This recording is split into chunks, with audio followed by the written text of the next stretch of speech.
Happy Friday morning to everybody out there listening. I hope your brackets worked out or epically failed, as did mine. Of course, I only did really the first round. I finished the rest of everything today, and I will get to that here in just a moment.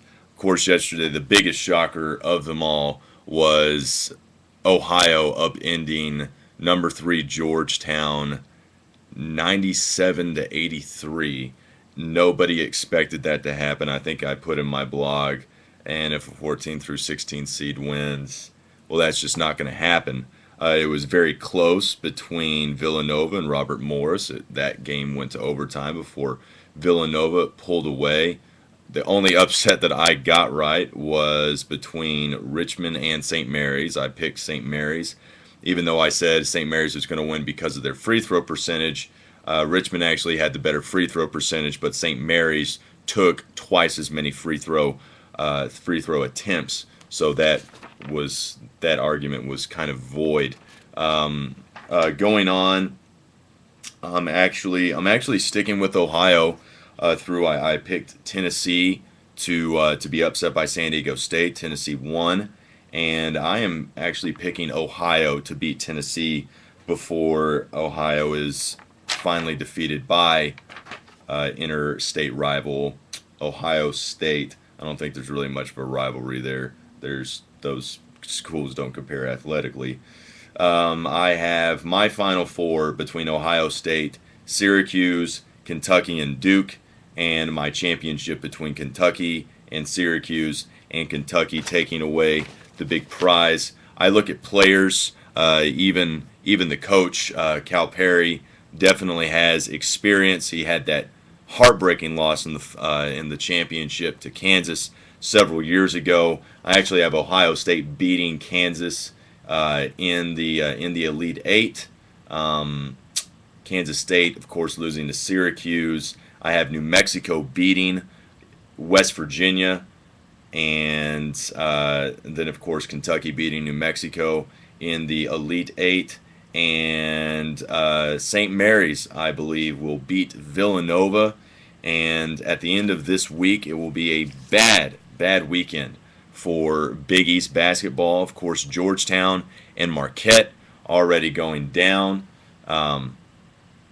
West Virginia, Syracuse to play tonight, to play today, and we'll see what happens with that. But a lot of interesting dynamics already in play with this NCAA tournament, and I think a dynamic you have to consider is that these are kids.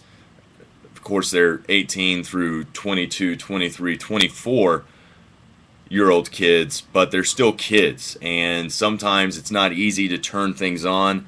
It's been a week for some of these students. It's been a week and a half, maybe 2 weeks before they've played an actual game, and in a one-game setting, not a 7-game series like professional baseball, professional basketball, or even in the college baseball tournament where the game is finally the winner is ultimately recognized in a three-game series. But when teams are put together, no matter if it's a 1 versus a 16, obviously the talent is much more in favor of the number 1, number 2, number 3 team, but still, there are athletes on both sides. Both teams won it, and in the case of Ohio versus Georgetown or Murray State versus Vanderbilt, the other team plays better. I mean, if a team goes on a 10, 11, 12, 13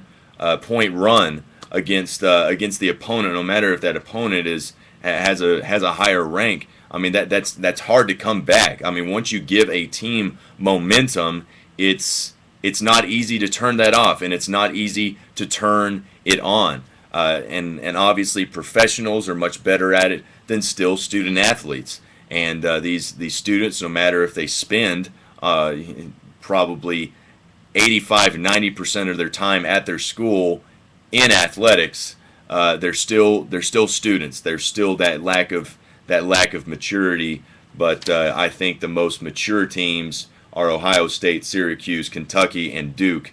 And Kentucky will take the tournament against Syracuse, making it their first NCAA tournament since I believe 1996, 1997. I want to say back in Tubby Smith's days. So what a wild day yesterday. A lot of fun. I'm looking forward to the rest of the tournament.